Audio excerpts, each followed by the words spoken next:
আমি বলতে চাই এইখানে গতকাল কেউ কিছু এখানে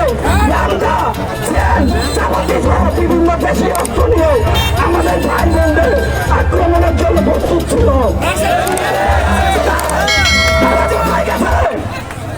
আমি নাম উল্লেখ করে বলছি উপজেলা ভাইস চেয়ারম্যান সাহেব, তিনি আমাদের নাম উল্লেখ করে সুবন নোয়ার আদনান নোয়ারে ঢোকা মাত্র তাদের পিঠে হত্যা করা হলো। রাষ্ট্রের সামনে দাঁড়িয়ে আছি, দাঁড়িয়ে আছি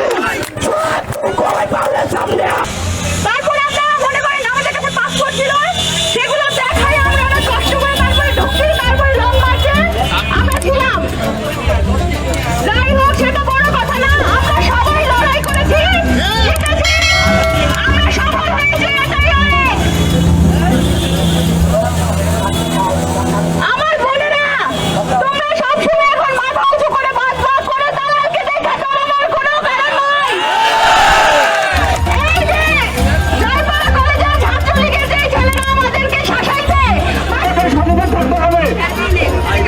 এবং আপনাদের কাছে আমার কিছু অনুরোধ থাকবে, আপনারা আপনাদের এলাকায় পাড়া মহল্লা দেখবেন যে সমস্ত মানুষ কোনো কারণে হয়তো আওয়ামী লীগ করছে কোনো এক সময় করতেই পারে, কিন্তু টাকা নিরাপত্তার দায়িত্ব আপনাদের